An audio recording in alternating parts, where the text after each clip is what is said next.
A single mistake. That's all it took to shatter her carefully constructed world. When waitress Anna Jensen accidentally spilled water on one of the richest men in the city, she expected to be yelled at. She expected to be fired. What she didn't expect was for the billionaire, Victor Drummond, to lean back, smirk at his wealthy friends, and begin mocking her in fluent German. He called her pathetic, worthless, a floor mat. He laughed about her cheap uniform. He assumed she was just a stupid girl who wouldn't understand a word, but he made one fatal miscalculation.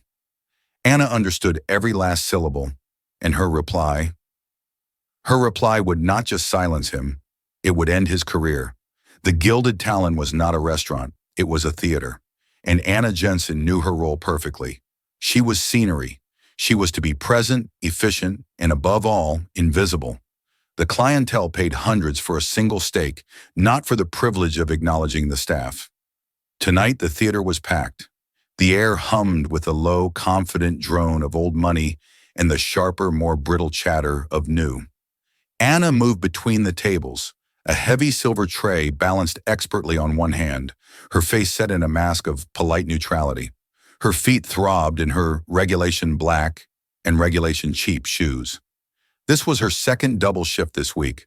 Rent was due, and her mother's prescription costs had just gone up. Again. Table 7 needs more water, Jensen, and the Drummond party just sat in the VIP section. Henderson wants his best on it.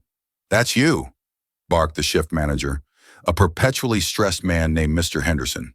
Anna's stomach tightened. The Drummond party. Victor Drummond was a titan of industry, a name synonymous with ruthless corporate takeovers and a personal life splashed across the tabloids. He was a man who, according to restaurant legend, had once made a sommelier cry simply by glancing at the wine list and sighing.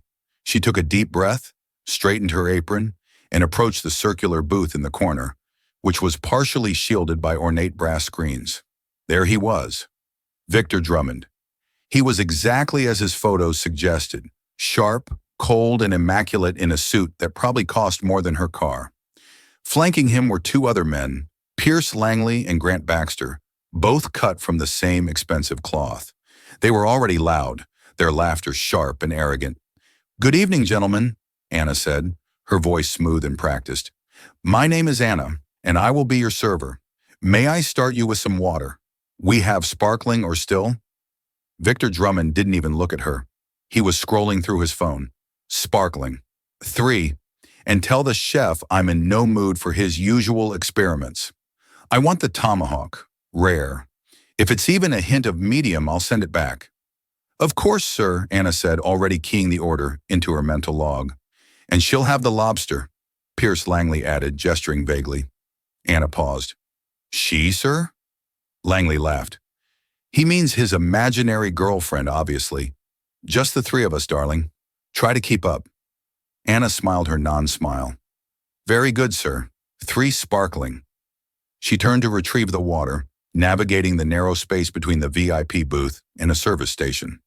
As she did, a guest from the adjacent table, already several cocktails in, stumbled backward without looking, his elbow catching her tray arm.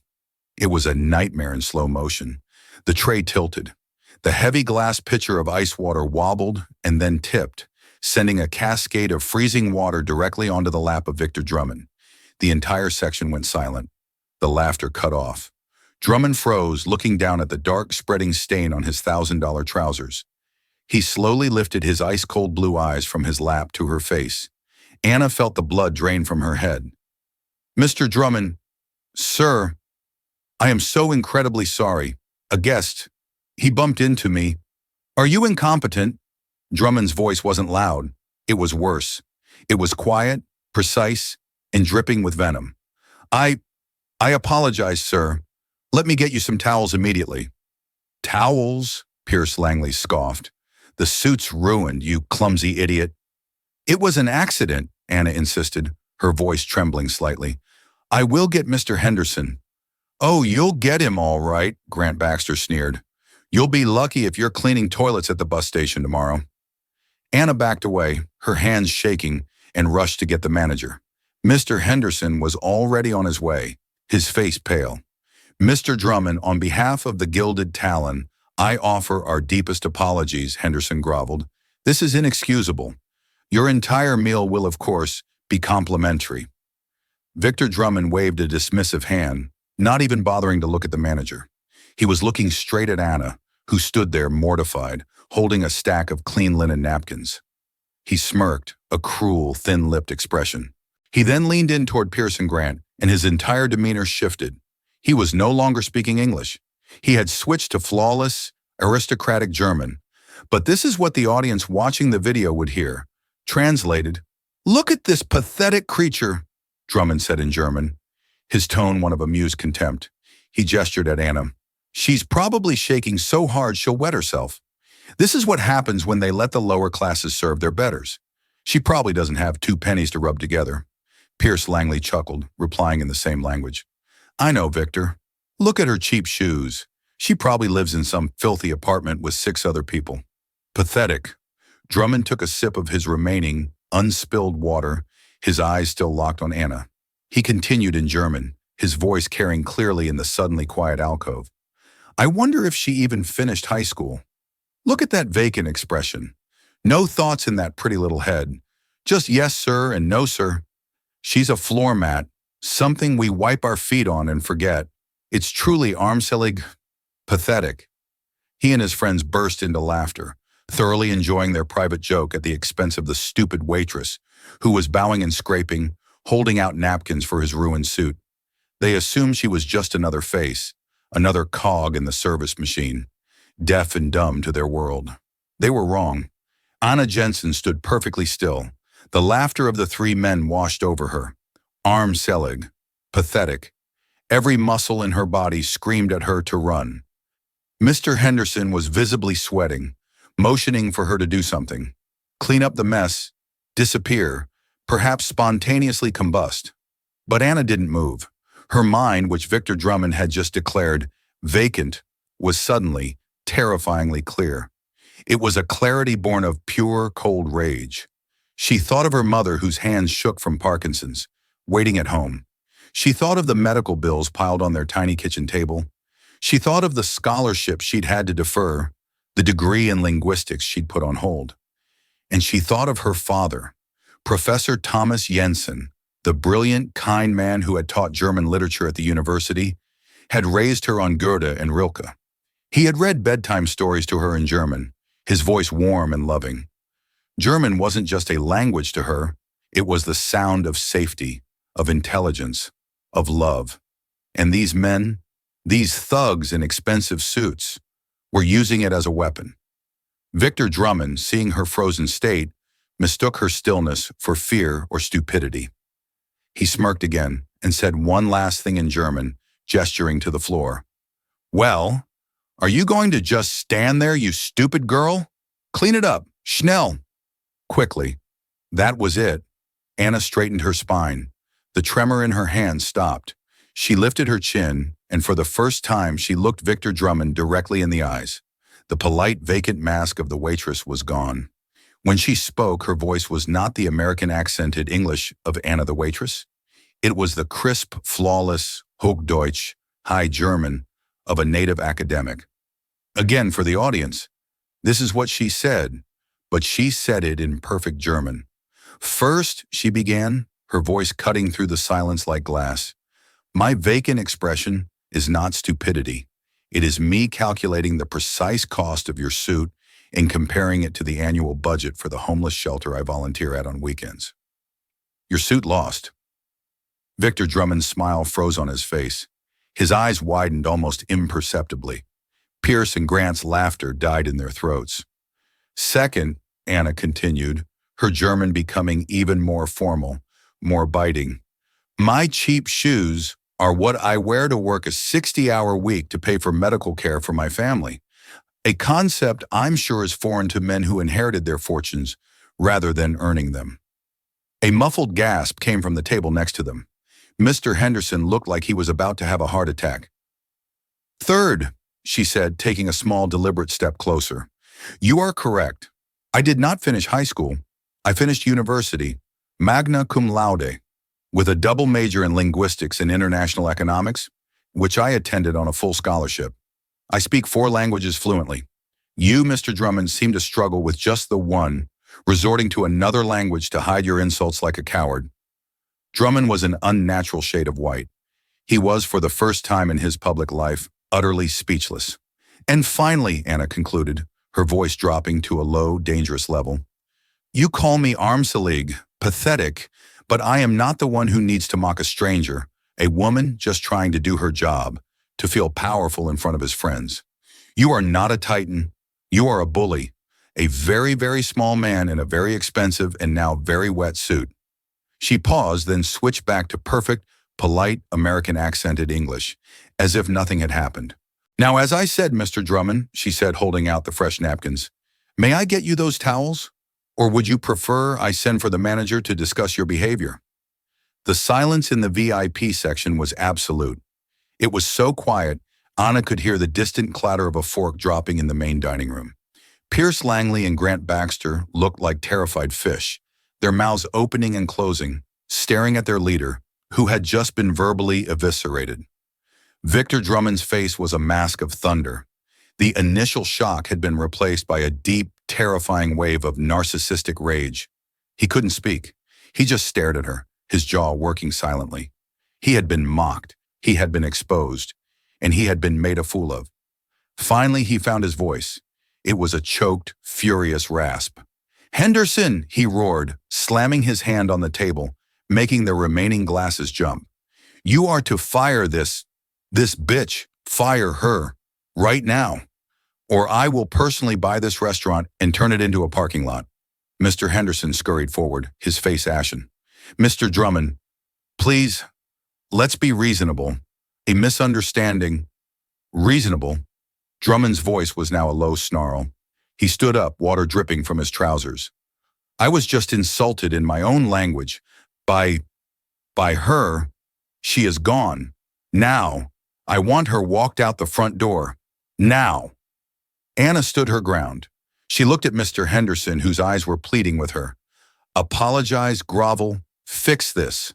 But Anna had crossed a line, and she had no intention of going back. She had spent 2 years biting her tongue, enduring casual cruelties and endless humiliations for a paycheck. She was done. Mr. Henderson, Anna said calmly, I will not be spoken to in that manner. The customer was insulting me in a foreign language. I simply replied, You, Henderson stammered, caught between his cowering fear of Drummond and the sheer audacity of his employee. Fire her, Henderson, or you're fired too, Drummond shouted. The manager's spine dissolved. He turned to Anna, his eyes filled with a mix of panic and resentment. Anna, your services are no longer required. Please hand over your apron and clear out your locker. The words hit her like a physical blow. Fired. Just like that. The rent. Her mother's medicine. It all flashed before her eyes. For a moment she felt a wave of nausea. But then she looked at Drummond's triumphant, sneering face, and the fear was replaced by a cold, hard resolve. She deliberately and slowly untied the knot of her apron. She folded it neatly on the service stand. She looked at Mr. Henderson. You will be mailing my final paycheck, I assume? Just go! Please, he whispered, frantic. Anna nodded once. She smoothed down the front of her simple black uniform. Without another look at the 3 men, she turned and began the long walk of shame out of the dining room. Her head was held high. Every eye in the restaurant was on her. She could feel their stares like lasers on her back.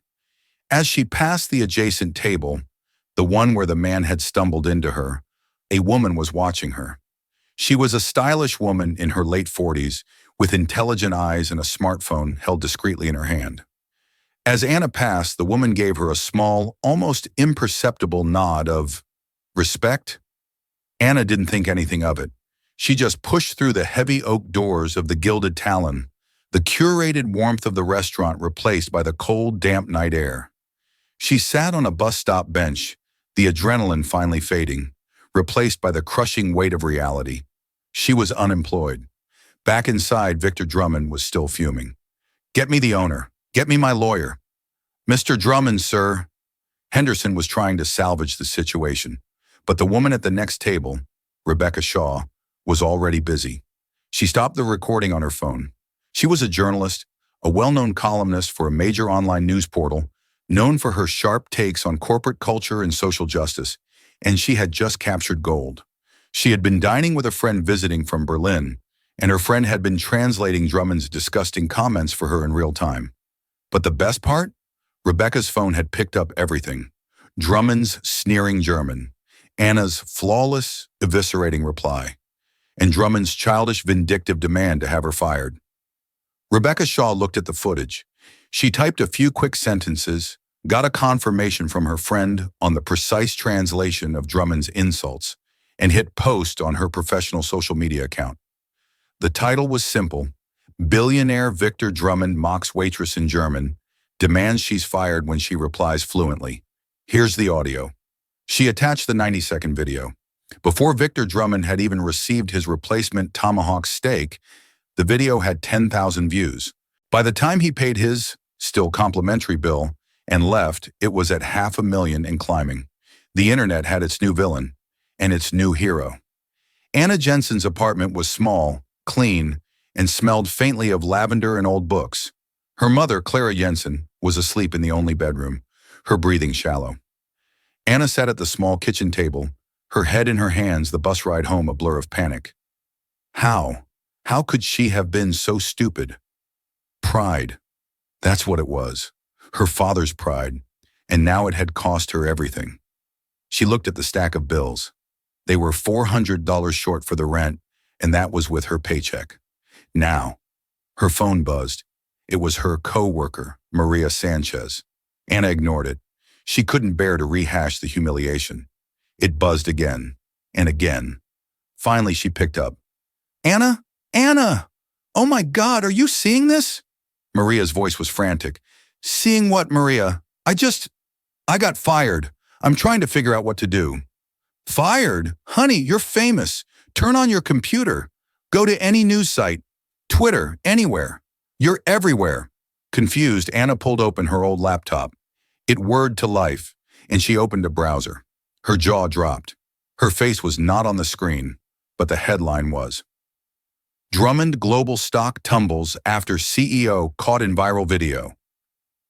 Waitress reply: The woman who took down a billionaire, who is the mystery waitress, linguist and hero, sources say. She clicked the link from Rebecca Shaw's column. The audio played. She heard Drummond's voice clear as day, speaking German. Diese, dummes Mädchen, pathetisch. And then, her own voice, cold, clear, and powerful, cutting him down, word by word. The comments section was a wildfire. I speak German. What she said, he said, is 100% accurate. What a pig.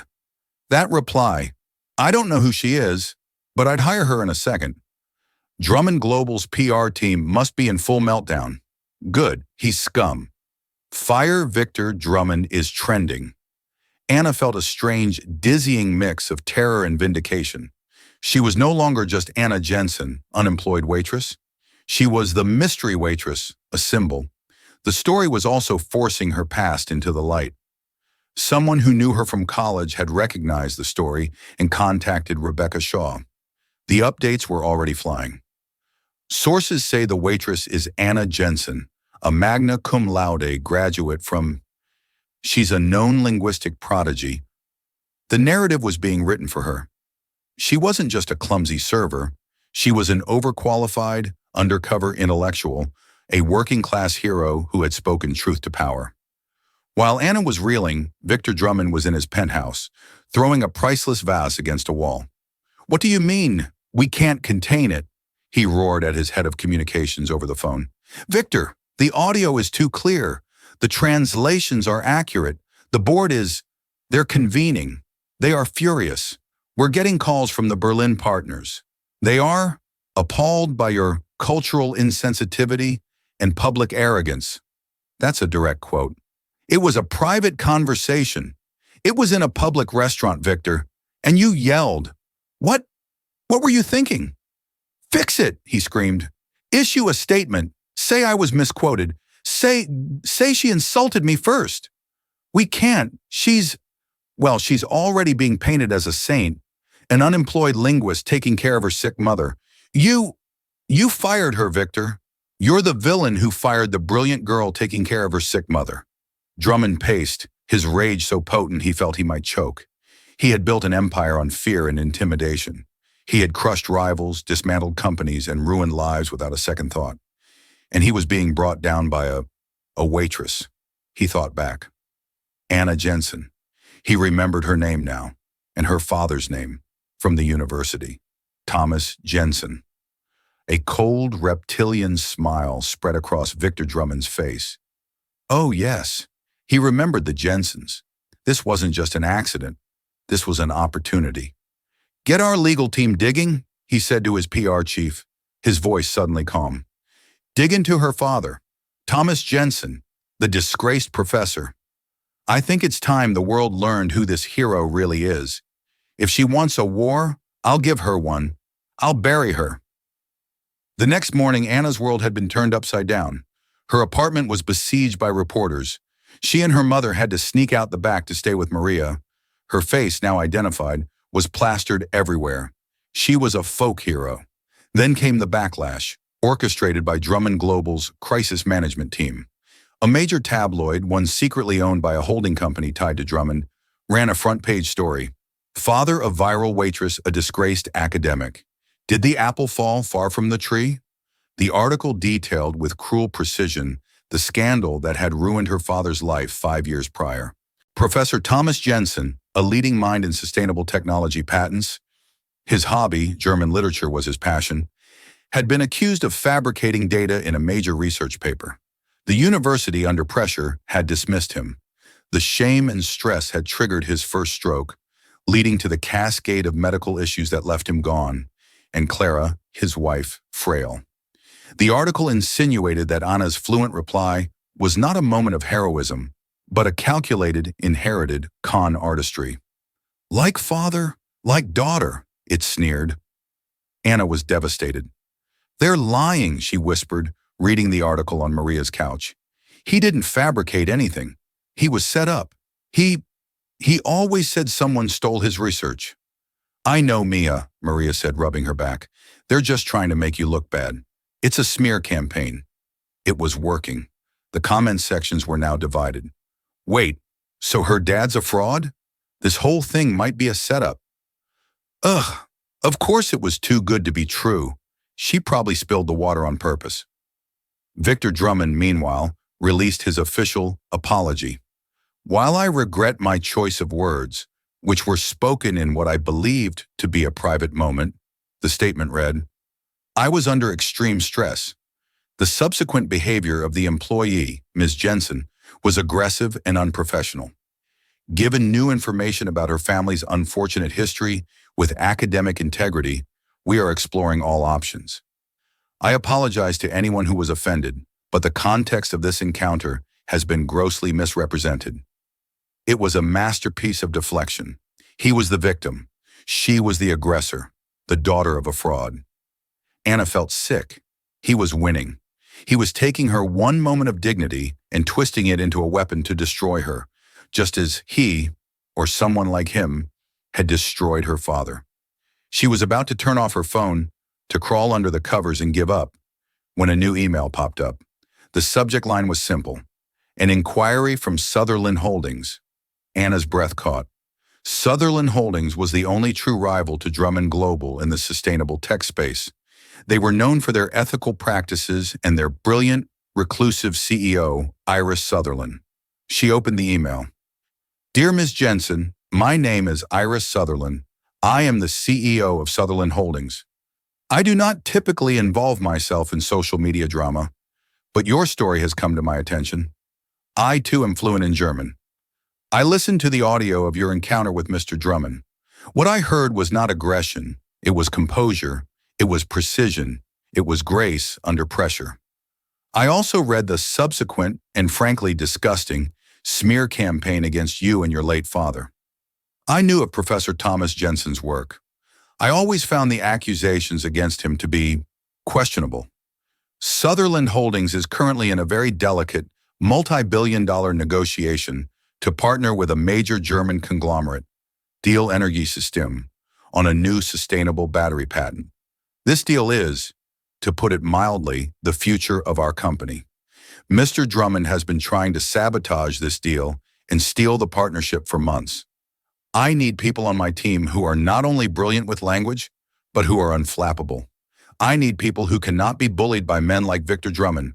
I am not offering you a job as a translator, Ms. Jensen. I am offering you a position as a senior liaison in my strategic negotiations department. The salary will be more than enough to cover your mother's medical care, and then some. Victor Drummond tried to tell you that you are worthless. I am here to tell you that you are invaluable. My assistant will call you in 1 hour to arrange a car. Let's talk. Sincerely, Iris Sutherland. Anna read the email once, then twice. Tears streamed down her face, but they were not tears of fear or sadness. They were tears of pure, unadulterated hope. The war wasn't over. It had just begun. The headquarters of Sutherland Holdings was a tower of glass and light, a stark contrast to the dark, imposing granite of the Drummond Global Building. Anna, dressed in a new, sharp pantsuit, purchased with an advance Iris Sutherland had insisted on, felt like she was walking into a different world. Iris Sutherland was a woman in her late 50s, with sharp gray eyes and an aura of quiet, unshakable authority. She didn't smile much, but when she did, it was genuine. Ms. Jensen. Anna, she said, shaking her hand firmly. I'm glad you came. Walk with me. They didn't meet in a boardroom. Iris took her to the top-floor observatory, a massive greenhouse filled with plants. Victor Drummond is a predator, Iris said, pruning a rare orchid. He doesn't build things. He just takes them. He's been trying to poach Deal Energy System for a year. The Germans, however, are very particular. They value trust, Vertrauen. They do not like bullies. And he knows this, Anna surmised, her mind already working. Exactly, which is why his public display of arrogance was so idiotic. He's damaged himself with them, but he's not out. He's ruthless, and he's now trying to paint me as an opportunist for hiring his accuser. He's framing you as my weapon. And am I? Anna asked, meeting her gaze. Iris finally smiled. You are, Ms. Jensen, but the wonderful thing is, you're a weapon he handed me himself. The Deal executives are flying in from Berlin in 2 weeks for the final presentation. They are intrigued by the new addition to my team. They've heard of you. They've heard of the video? They've heard of the brilliant linguist who stood up to an American tyrant in their native tongue. It plays very well in Berlin. Iris's eyes twinkled. Your job is simple. I need you to help my team refine our pitch. You know the language, not just textbook. You know the culture. And then you will sit at the table with me, opposite Victor Drummond. The next 2 weeks were a blur. Anna was given an office, a team, and access to all the files. It wasn't just translation. She was redrafting entire sections of the proposal, catching subtle nuances of German business etiquette that the previous team had missed. She worked 18-hour days, driven by a new burning purpose. She wasn't just working for a paycheck. She was working for her father's legacy. She moved her mother into a better apartment with a part-time nurse. For the first time in 5 years, Anna could breathe. But as she dug into the Sutherland files, she also dug into her past. She still had all of her father's old research notes, stored in boxes she'd never had the heart to open. One night, while cross-referencing files for the deal, she saw a name, a shell corporation listed as a minor partner in one of Drummond's failed ventures. Arden Ridge Properties. Anna froze. She ran to the boxes in her closet and tore them open. She found her father's old journals. And there it was, a note scribbled frantically in the margin of one of his last entries, dated a week before his scandal broke. Arden Ridge Properties. They approached me, offered millions for the patent, said it was for an anonymous client. I refused, said it was too dangerous if it fell into the wrong hands. They were threatening. I think they are the ones framing me. I think they planted the false data. Anna's blood ran cold. Arden Ridge Properties, a Drummond subsidiary. It wasn't just someone. It wasn't just a random act of corporate malice. Victor Drummond. He hadn't just insulted her in a restaurant. He hadn't just gotten her fired. He was the man who had destroyed her father. He had stolen his research, framed him as a fraud, and broken his health, all for a patent. And now he was trying to use that same stolen data, disguised as his own R&D, to win the deal. Anna sat back, the journal in her lap. The room was spinning. "Oh my God," she whispered. "He's not just a bully. He's a thief, and I'm about to walk into a room with him." Victor Drummond was not having a good month. The stock was still down. The board was demanding answers, and Iris Sutherland, his most hated rival, was parading his accuser around like a trophy. He sat in his sterile, oversized office, staring at a photo of Anna Jensen on his computer screen. "A fraud's daughter," he muttered. He'd leaked the story himself, but it hadn't been enough.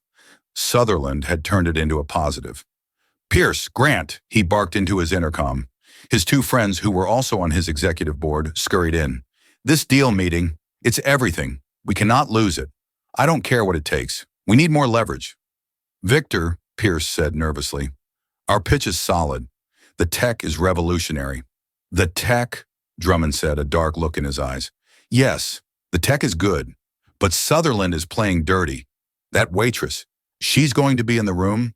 She'll be whispering in their ears, painting me as a monster." "So what do we do?" Grant asked. "We remind everyone who she is. We don't just leak it, we present it. Formally." Drummond began to type an email. "We're adding a section to our presentation, due diligence and partner integrity. We're going to expose the Jensen family's history of fraud. We'll suggest Sutherland's entire due diligence is flawed, starting with their new star employee. We'll cut her legs out from under her before she can say a word." Grant looked uneasy. "Victor, isn't that risky? It could look petty." "It's not petty, it's thorough," Drummond snapped. "It's what Thomas Jensen deserved. He was arrogant. He wouldn't sell. He thought his work was too pure. Everyone has a price, Grant. He just didn't like his." Drummond smiled. "She wants to be at the big table? Fine. Let's see how she likes it when the meal is her." Anna, meanwhile, had shown her discovery to Iris Sutherland. Iris had listened in stunned silence, her face hardening with every word. "The Arden Ridge file," Iris said. "I remember that. He tried to buy me out with that shell company 10 years ago. It's his personal slush fund for acquisitions." "He stole my father's work," Anna said, her voice shaking with a controlled fury. "The core of his proposal to deal energy system. It's my father's patent. He's been sitting on it, waiting for the right moment. This is it. And he's going to present it right in front of you." Iris stood up. "This changes everything. This is no longer a business negotiation, Anna. This is a public execution." "No," Anna said. "It's a trial, and I have my evidence." "What are you planning?" "He's going to try and discredit me," Anna said, her mind working faster than it ever had. "He'll bring up my father. He'll call him a fraud. He'll paint me as a liar. He'll do it in front of the Germans to make me look unstable." "And what will you do?" "I'll let him," Anna said, a cold, hard glint in her eyes. "I'll let him walk right into the trap. He's counting on me to be emotional. He's counting on me to be the stupid waitress. He's forgotten, again, who I really am." She picked up her father's journal. "He wants to talk about my father's legacy? Fine, let's talk." The main conference room at Sutherland Holdings was silent. The air was so thick with tension, it was hard to breathe. On one side of the massive mahogany table sat Iris Sutherland, Anna Jensen, and the Sutherland legal team. On the other side sat Victor Drummond, Pierce Langley, Grant Baxter, and their team.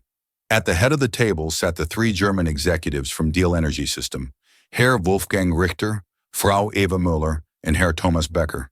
They were serious, impassive, and watching everything. "We thank you both for your presentations," Herr Richter said in precise, lightly accented English. "Both proposals are compelling. Drummond Global offers an aggressive timeline.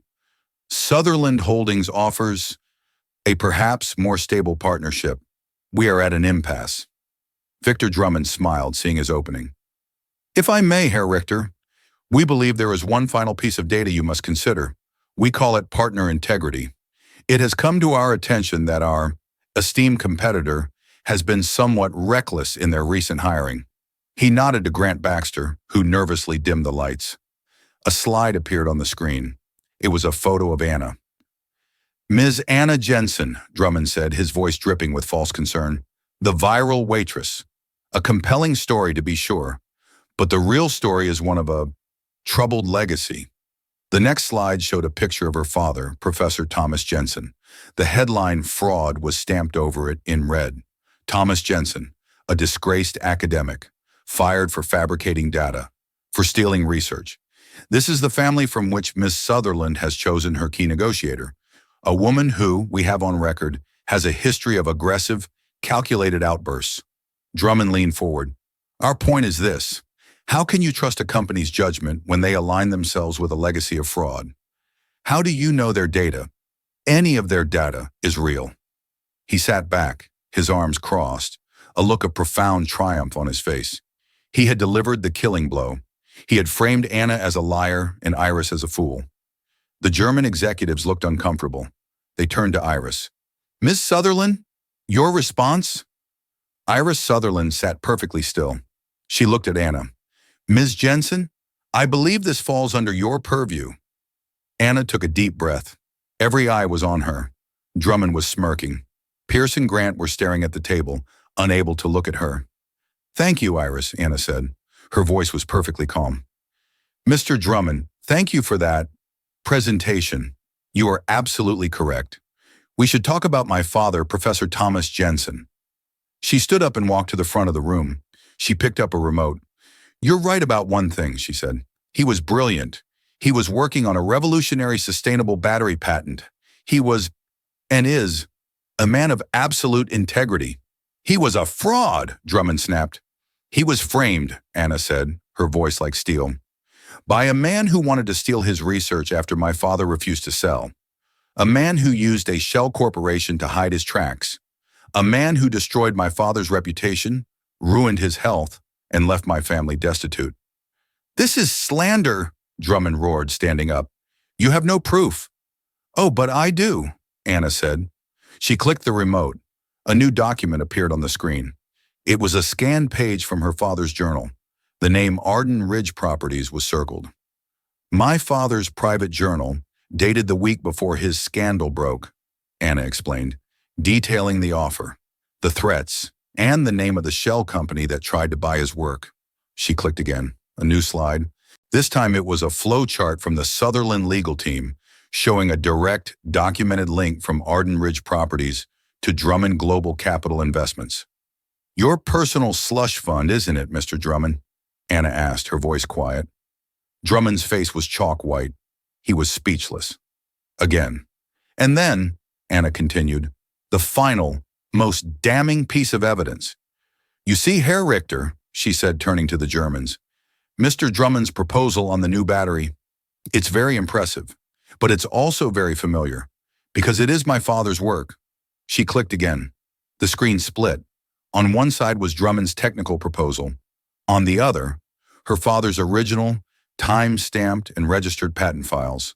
They were identical. You didn't just frame him, Anna said, her voice trembling with righteous fury. You stole it.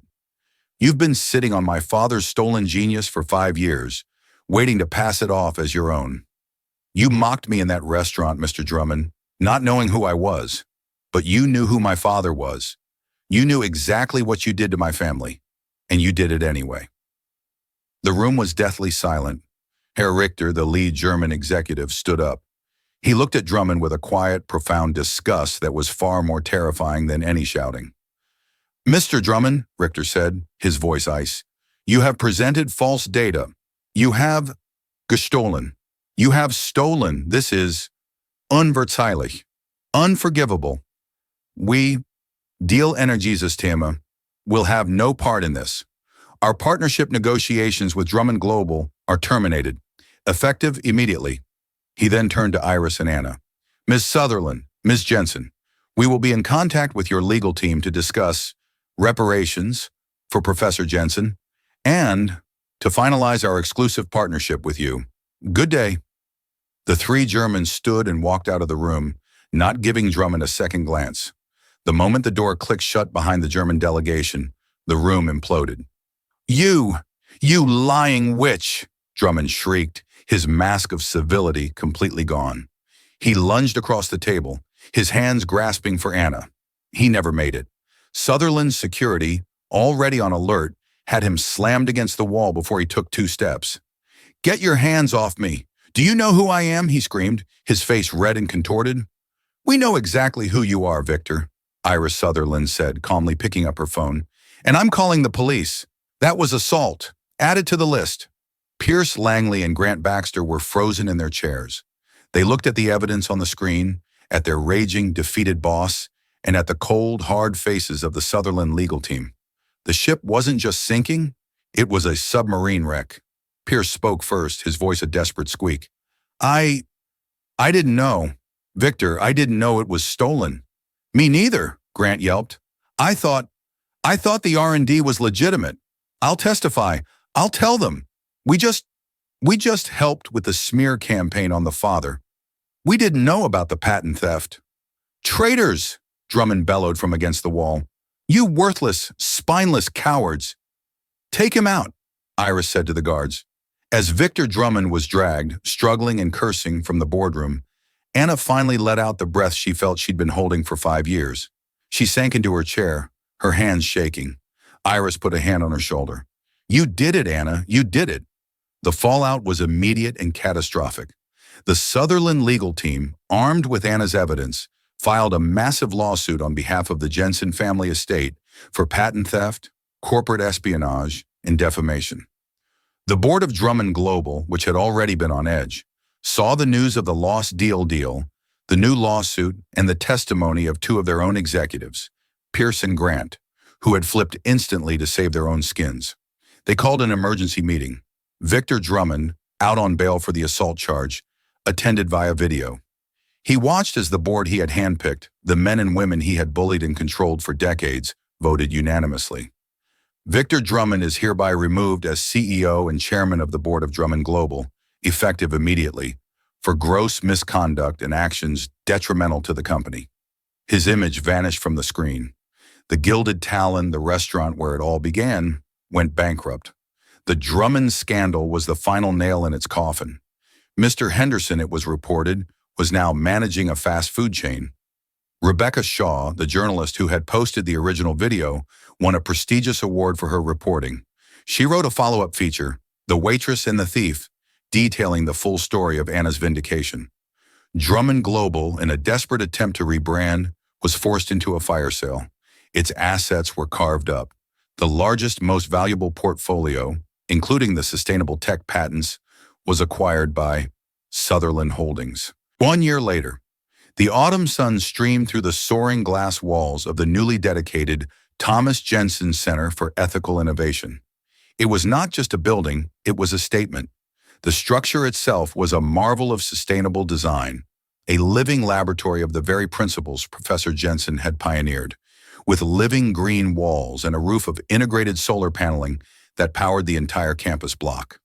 At the podium, overlooking the packed auditorium, stood Anna Jensen. The transformation was absolute. The cheap regulation black shoes were gone, replaced by the confident click of designer heels on the marble stage. The ill-fitting server's uniform was a memory, replaced by a sharply tailored suit of deep sapphire blue. Her hair was pulled back, not in a functional ponytail, but in a style that was both professional and elegant. She was no longer a piece of scenery. She was the view. In the front row, her mother, Clara Jensen, sat between Iris Sutherland and Rebecca Shaw, the journalist who had broken the story. Clara's hands were steady, the tremors that had once plagued her all but vanished with access to proper care, and the lifting of a 5-year-long weight of grief and financial terror. In the second row, Maria Sanchez wept openly, a proud smile on her face. And near them sat the Deal Energy System delegation, Herr Richter and Frau Müller, who had flown in from Berlin specifically for this event. "A little over a year ago," Anna began, her voice calm and clear, amplified by the microphone, "my name and the name of my father were used as weapons.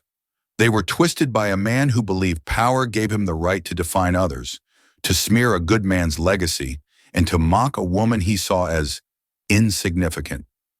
Her eyes scanned the crowd. I was told I was pathetic, that I was a floor mat, that I was a stupid girl with a vacant expression. I was told these things by a man who thought his wealth and his language made him invisible, made him a titan. She paused, letting the words hang in the air. Today, we stand in a building dedicated to the man he tried to destroy. My father, Professor Thomas Jensen, was a builder. Victor Drummond was a breaker. My father was a man of integrity. Victor Drummond was a thief. This center, she said, gesturing to the building around them, is the final verdict. It proves that a legacy of fraud is worthless, but a legacy of truth. A legacy of truth is indestructible. She looked directly at her mother. This building is not a monument to a scandal. It is a restoration. My father's name is cleared. His work is now in the hands of people who will use it to build a better future, not to line their own pockets. The floor mat has been given the podium. And the titan... She let that thought finish itself. The room erupted. The standing ovation was immediate and deafening, a roar of vindication that seemed to shake the very glass walls. After the speech, as champagne was served, Anna was enveloped. Her mother hugged her, her eyes bright. Oh, Anna, your father, he would be so proud. He is so proud. We are too, a voice said in German. It was Herr Richter. He and Frau Miller approached, their faces warm. Ms. Jensen, Richter continued in his precise German, no longer a tool for insults but for respect. You have become a truly formidable partner. We are honored to be in business with you. The honor is all mine, Herr Richter, Anna replied in the same flawless German, and the three of them clinked glasses. Maria ran up next, nearly spilling her drink as she threw her arms around Anna. President of the European Division. Presidente, can you believe it? From Jensen, Table 7 needs water. To this. You bought your mom a house. Anna laughed, hugging her friend tightly. You were the first person who called me that night, Maria. Your family. You never have to worry about rent again either. Iris Sutherland watched from a small distance, a rare, genuine smile on her face. She joined the group. A perfect speech, Anna. You left no room for ambiguity. I learned from the best, Anna said, raising her glass to Iris. Good, Iris replied, because Berlin is just the beginning.